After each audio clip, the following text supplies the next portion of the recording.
6 months had passed since the first attack. The alien fleet still controlled the skies, but something had changed. The easy victory the commander's intel had promised was nowhere in sight. Earth had become a nightmare. Deep beneath the Rocky Mountains, Dr. Laura Bennett worked in a laboratory that had not existed before the invasion. The walls were rough stone, carved out by machines that ran day and night. The air smelled like metal and sweat.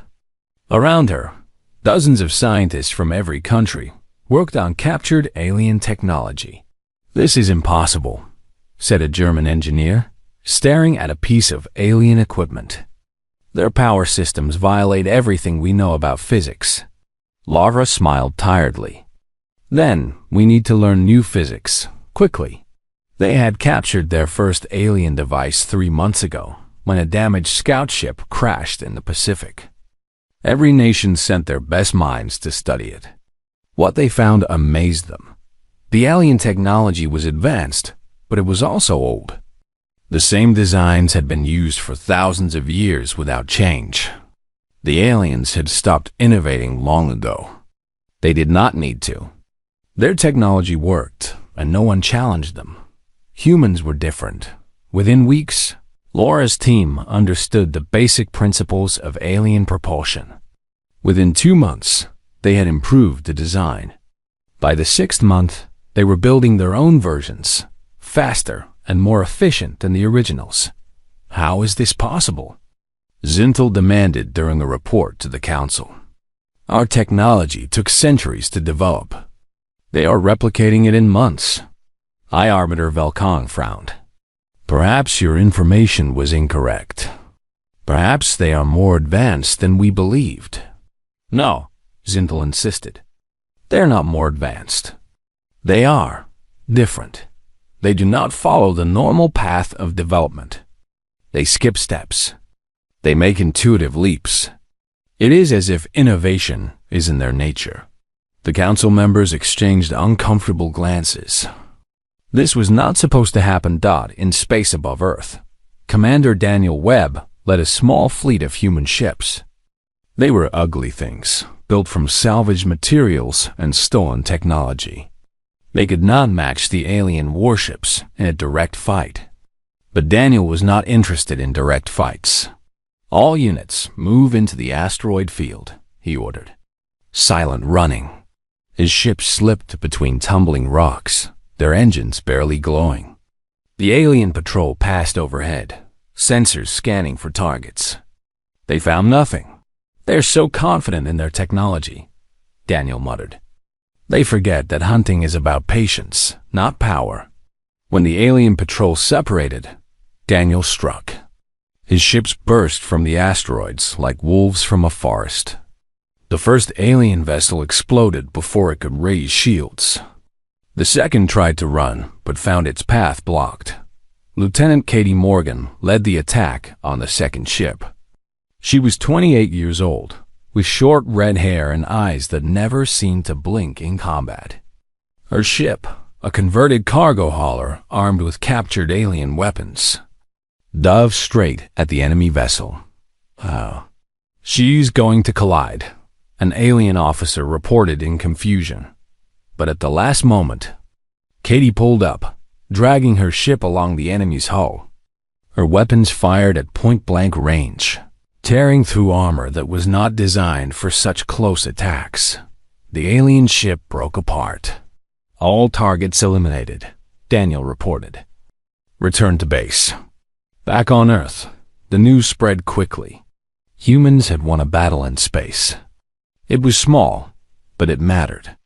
It proved that the enemy could be hurt. Sergeant Ryan Torres led the ground resistance in what remained of Los Angeles. His unit was a mix of soldiers from a dozen countries. Before the war, some of them had been enemies. Now they were brothers. "Contact, north side," a spotter reported. Ryan raised his weapon, a hybrid rifle that combined human and alien technology. The aliens were patrolling in their usual formation, confident and exposed. They had learned nothing from 6 months of fighting. "Wait for them to reach the marker," Ryan whispered. The aliens walked forward. They wore armor that could stop human bullets, but Ryan's weapons were not standard anymore. When the lead alien stepped on the marker, Ryan gave the signal.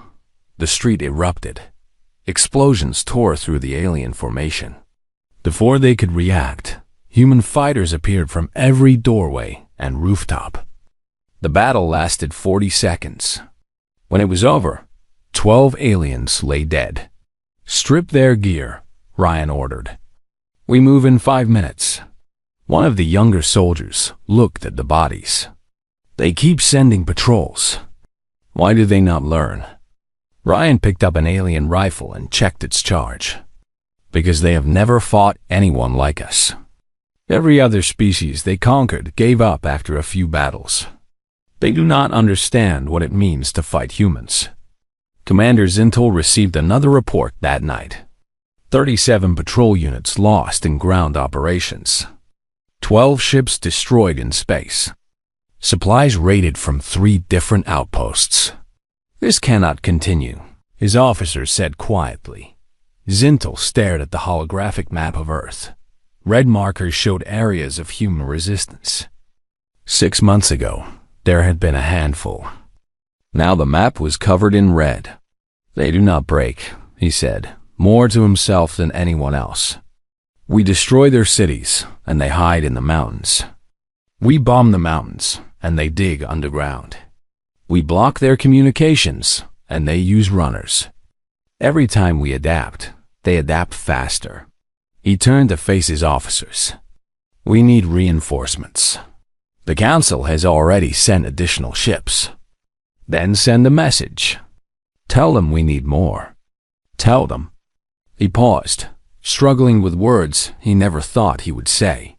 "Tell them we underestimated these creatures. Tell them that Earth is not a primitive world. It is a death world, and its people are forged in fire. If we do not end this war soon, I fear we will not end it at all." Far away, in the cold halls of the Galactic Council, his message arrived. The leaders read it in silence. For the first time since the war began, they felt something unfamiliar. Fear. In her underground laboratory, Lavra Bennett finished her latest project. It was a ship engine, human-designed, but using alien power sources. Tests showed it was 30% faster than anything the enemy had. "How soon can we build more?" Admiral Cole asked. "If we prioritize, we can have a small fleet ready in 6 months." Cole nodded slowly. "Then we prioritize. It is time to stop defending. It is time to take this war to them."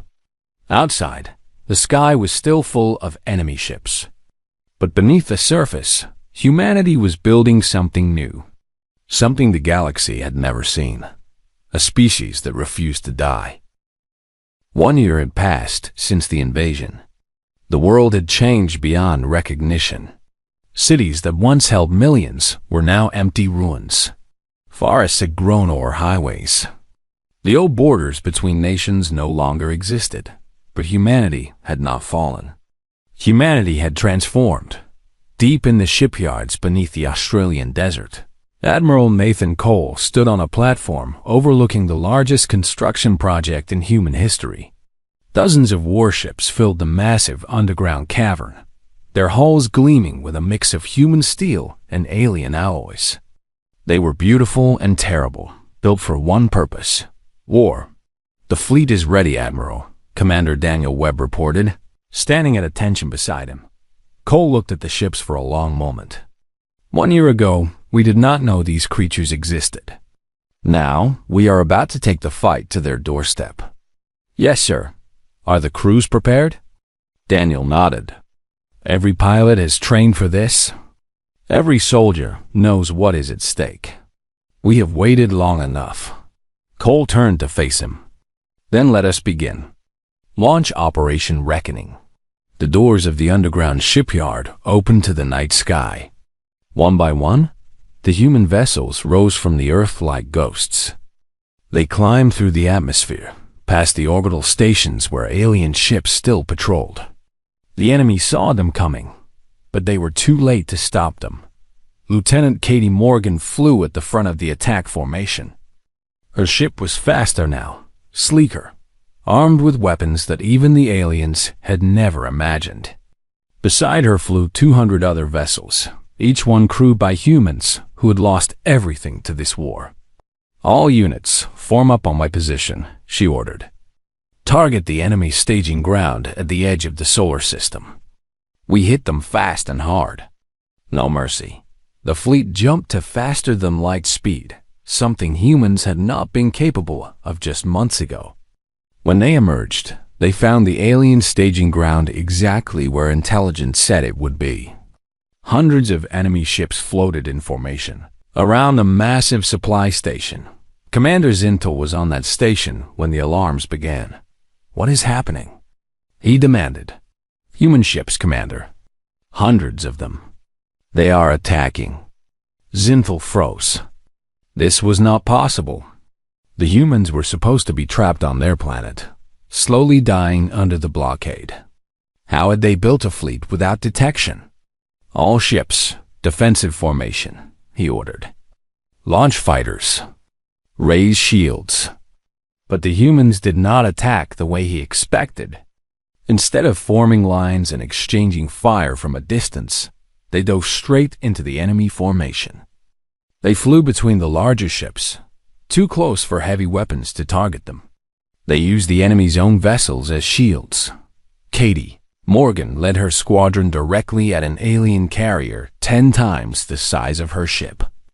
The carrier's guns tried to track her, but she was too fast, too unpredictable. She flew along the carrier's surface, her weapons tearing through sensor arrays and gun emplacements. "She is insane," an alien officer reported.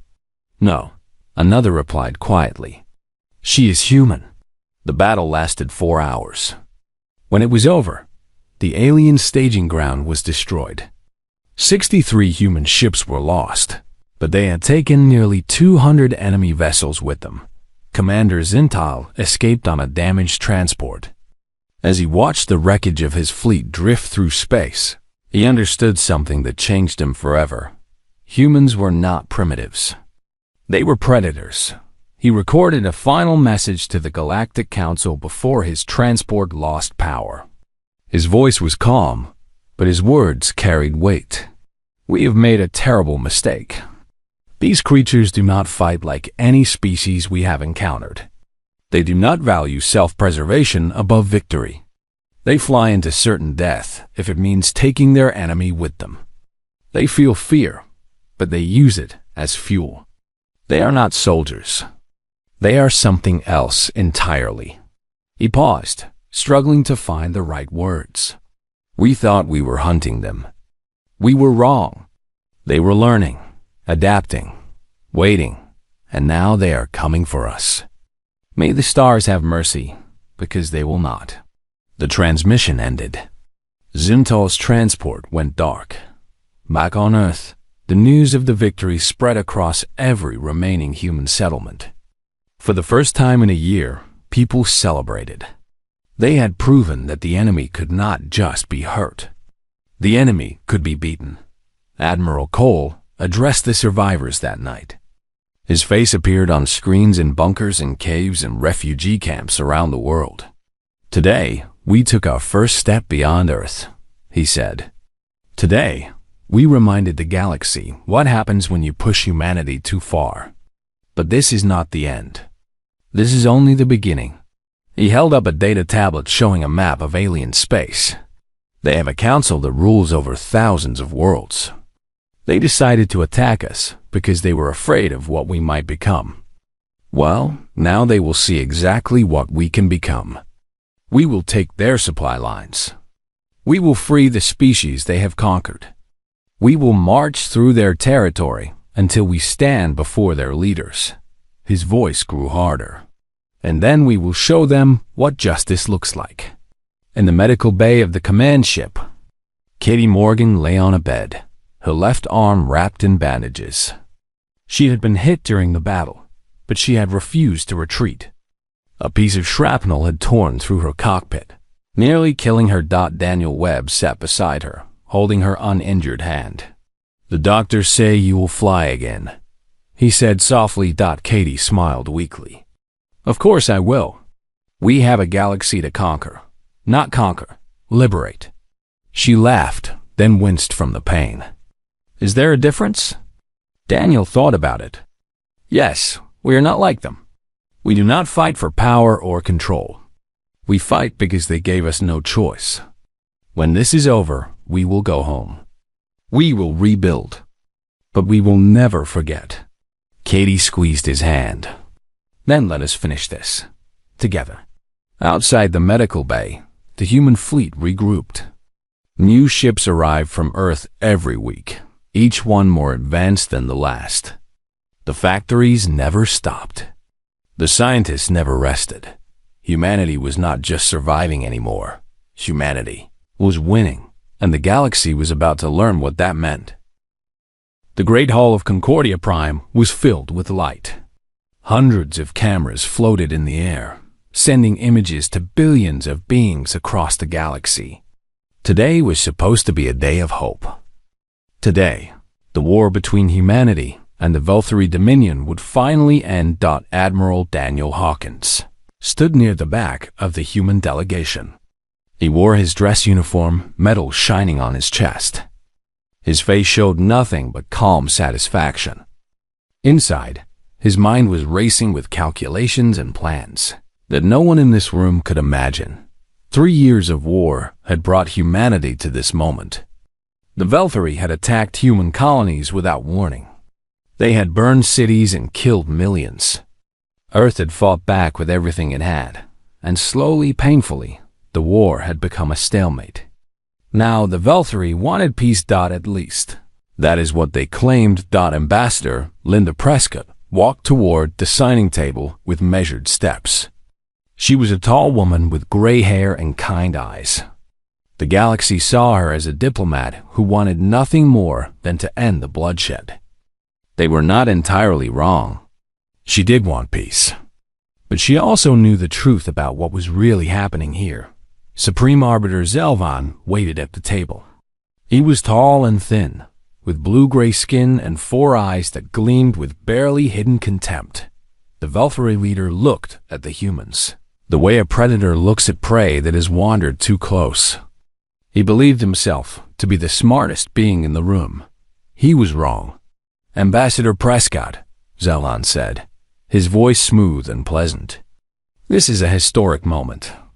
Our two species, putting aside our differences for a better future. Linda smiled warmly.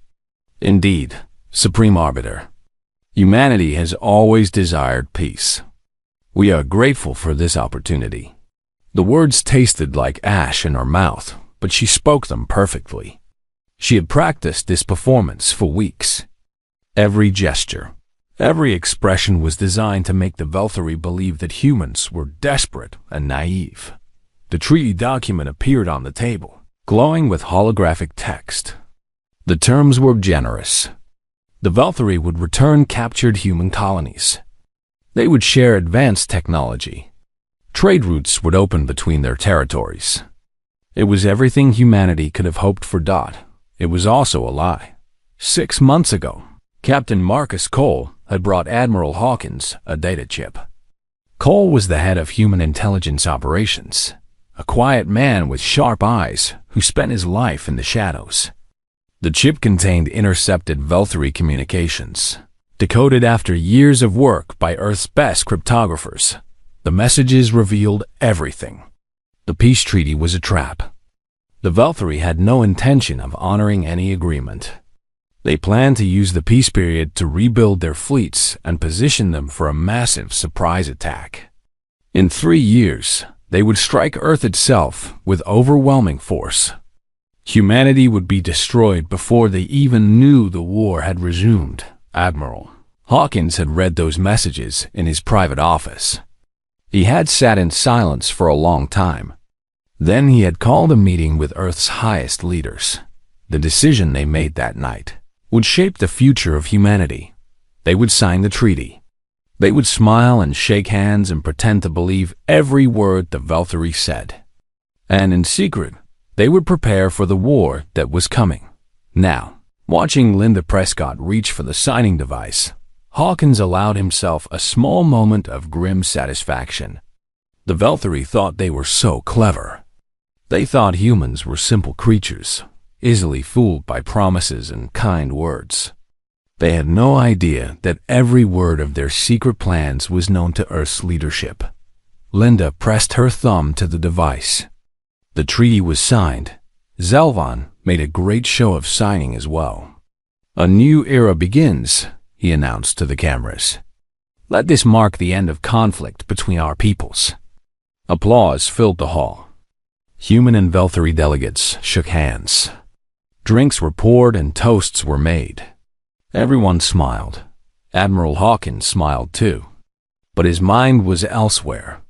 He was thinking about the 300 hidden shipyards that were already working around the clock. He was thinking about the secret research facilities developing new weapons. He was thinking about the millions of soldiers who would soon begin training for a battle that the enemy believed would never come. The Velthari had made a mistake that many species made when dealing with humans. They had confused kindness for weakness. They had looked at humanity's desire for peace and seen easy victims.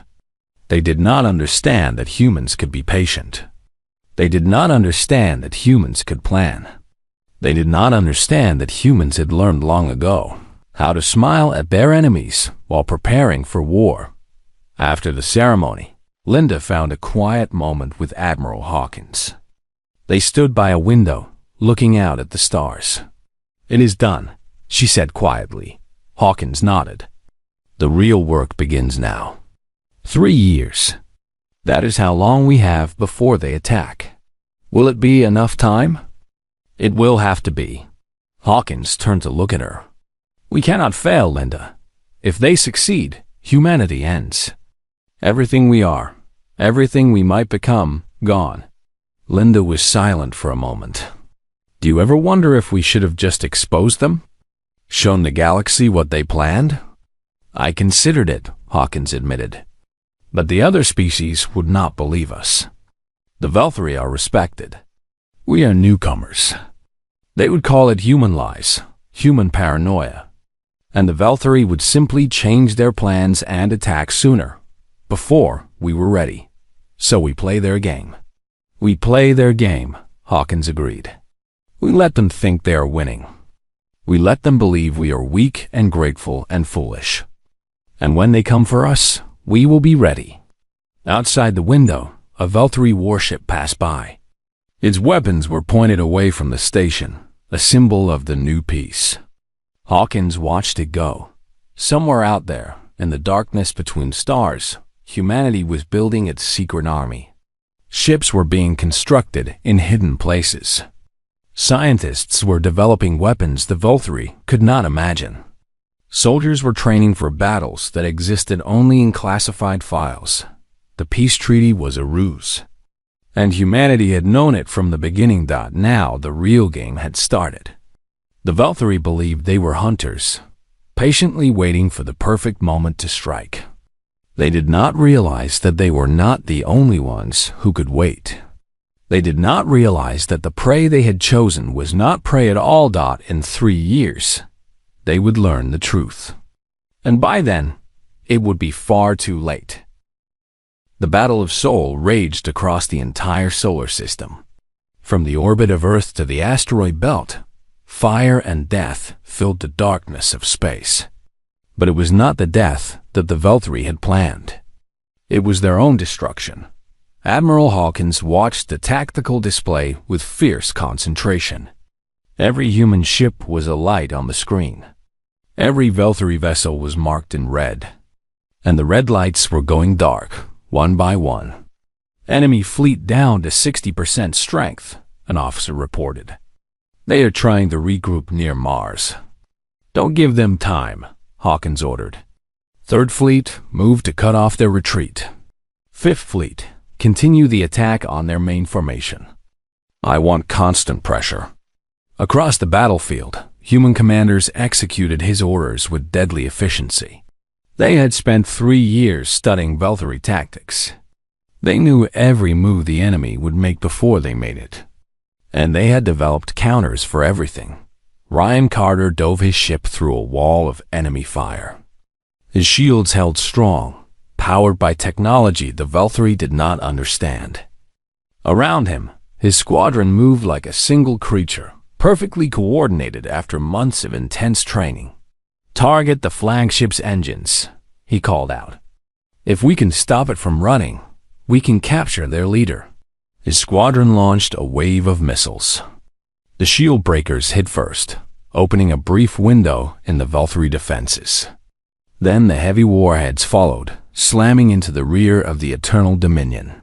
The great ship shuddered and slowed, smoke pouring from its damaged engines. On the bridge of the flagship, Zelvan watched his fleet die.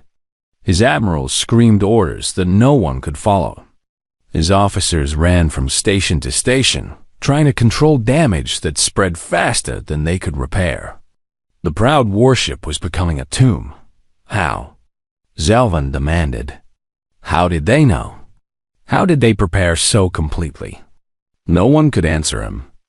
The Valkyrie had believed their own lies for so long that the truth was impossible to accept. They had called humans primitive. They had mocked human technology and human tactics. Now, those primitive humans were destroying the greatest fleet the Dominion had ever assembled. Near Mars, Colonel Derek Shaw led ground defense operations. Valkyrie landing ships had tried to reach the human colonies on the Red Planet. They had expected easy targets, civilians who could not fight back. Instead, they found fortresses. "Third wave repelled," Shaw reported to Admiral Hawkins. "The colony shields are holding. Enemy ground forces are retreating to their transports." "Don't let them leave," Hawkins replied. "Every soldier they save is one more we have to fight later." Shaw smiled grimly and gave the orders. Defense cannons opened fire on the retreating transports. Very few escaped. In her research station near Jupiter, Dr. Patricia Vance monitored the performance of every new weapon system.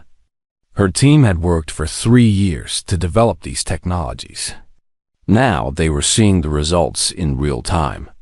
Shield breakers performing at 115% efficiency, she announced. "The new engines are giving our ships a 20% speed advantage, and the enemy has no counter for our targeting systems." "Any problems?" asked her assistant. "None. Everything is working exactly as designed." She allowed herself a small moment of pride. Her work was saving human lives and ending Valkyrie ones. The long nights and difficult challenges had been worth it. Back in Earth orbit, the battle entered its final phase. The Valkyrie fleet had been cut to pieces. Less than 500 ships remained from the original 2,000.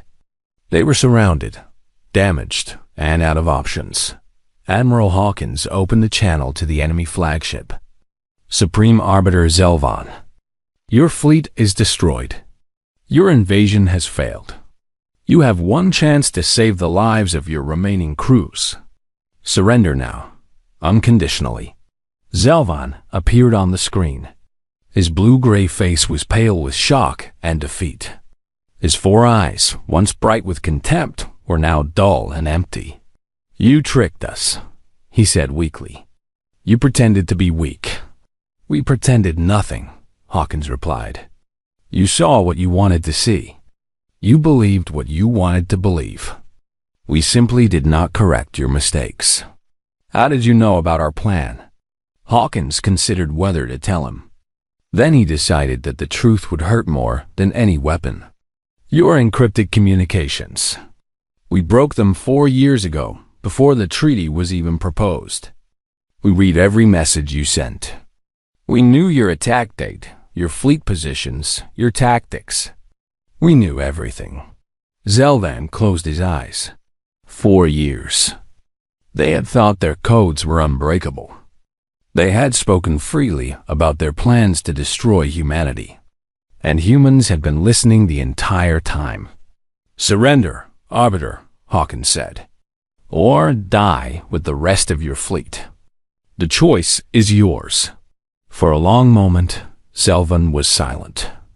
Around his flagship, the last Veltari ships were being destroyed or disabled. His dreams of conquest had turned to ash. His great invasion was a complete failure. "We surrender," he finally said. "What are your terms?" "Unconditional," Hawkins repeated. "You will power down all weapons and shields. You will submit to human authority. You will answer for your crimes. There will be no negotiation." Zelvan lowered his head. "Agreed." The order went out to the surviving Veltari ships. One by one, they powered down their weapons. Human vessels moved in to secure them, taking prisoners and controlling the damaged ships.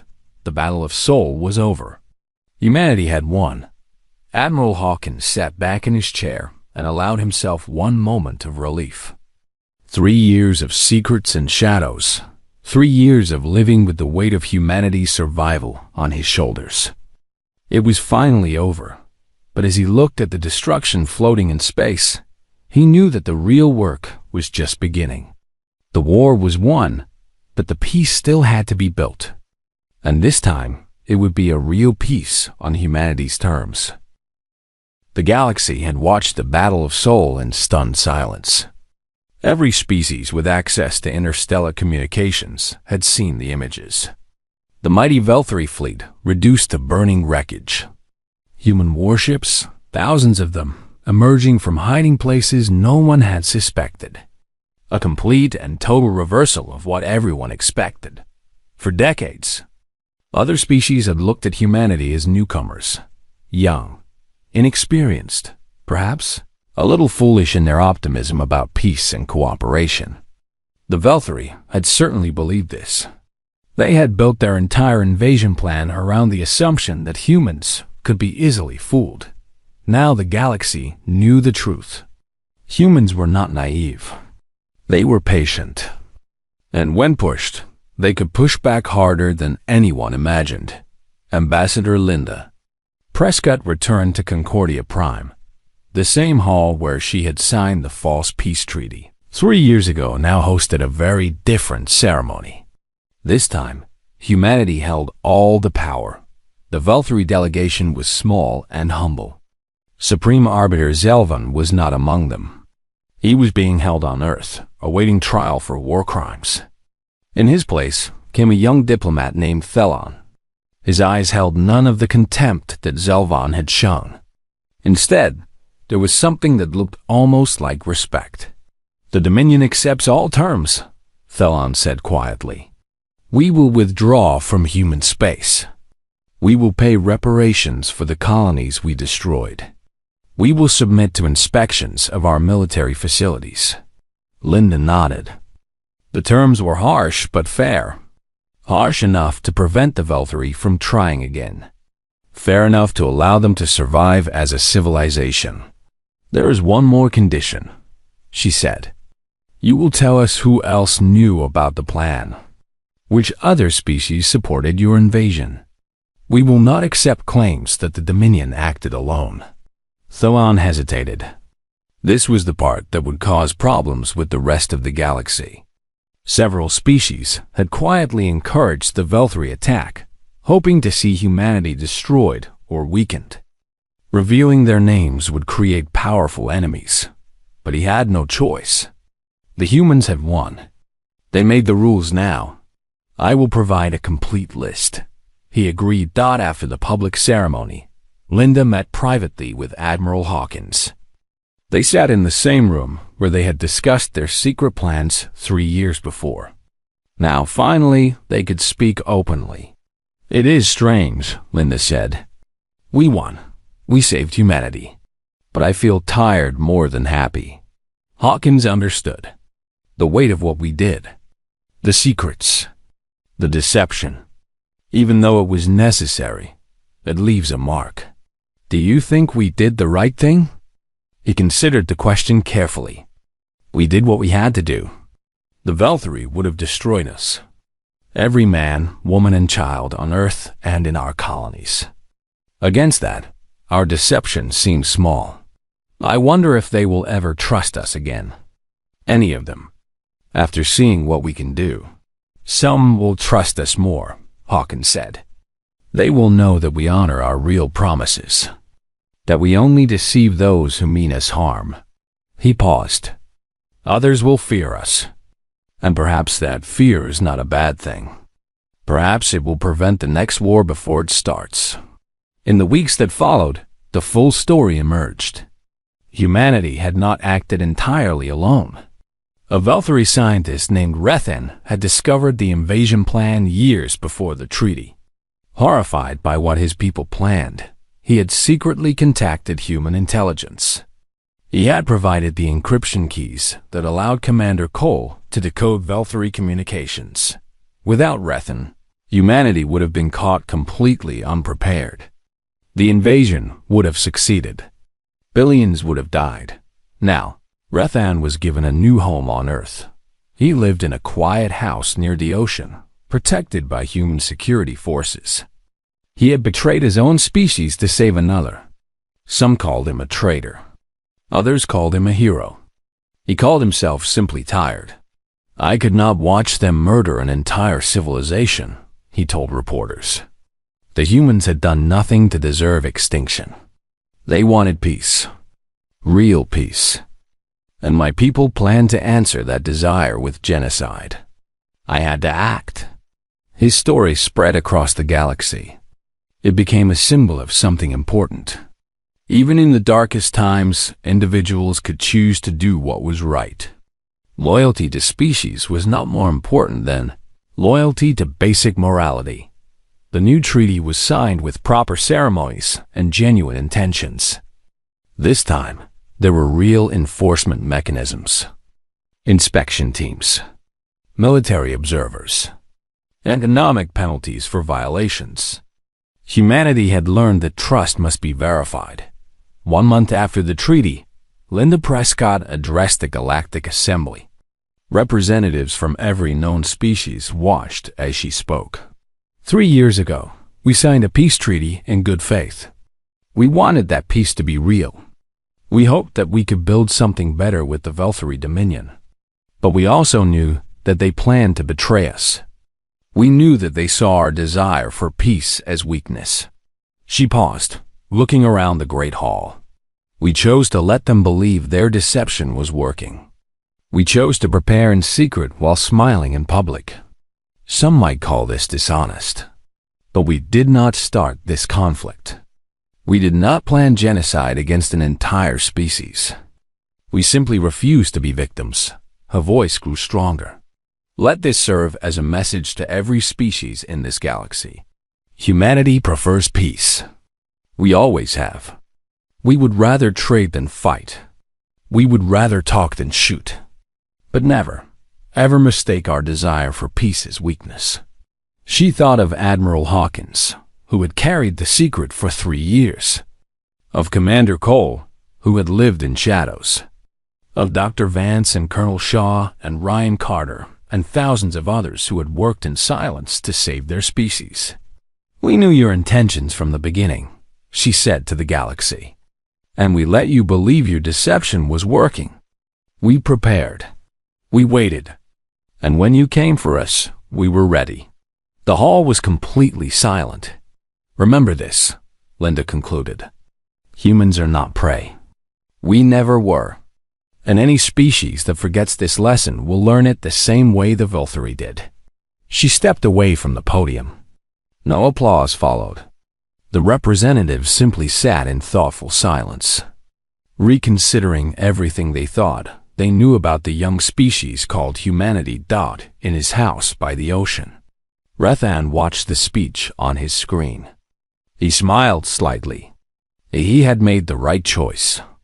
The species he had helped save was worthy of that help. On Earth, Admiral Hawkins watched with his grandchildren. The war was over. The secrets were revealed. Humanity was safe, at least for now.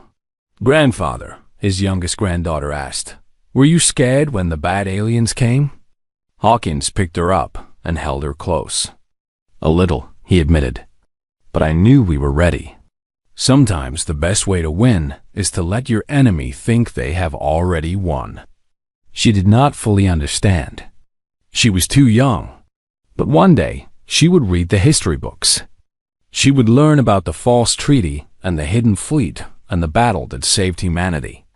And she would understand that her grandfather had been one of the people who made sure she was born into a free galaxy.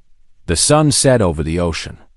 Somewhere among the stars, Valkyrie ships were returning to their homeworld in defeat. Human patrols watched the borders, alert and ready. And across the galaxy, other species quietly reviewed their own plans regarding humanity. Most of those plans were quickly abandoned. The lesson of the Valkyrie had been clear enough. Underestimate humans at your own peril. They remembered everything. They forgave nothing. And they were very, very good at waiting. The peace that followed was real. Not because everyone trusted each other, but because everyone finally understood the cost of breaking that trust. And that, perhaps, was the most human lesson of all.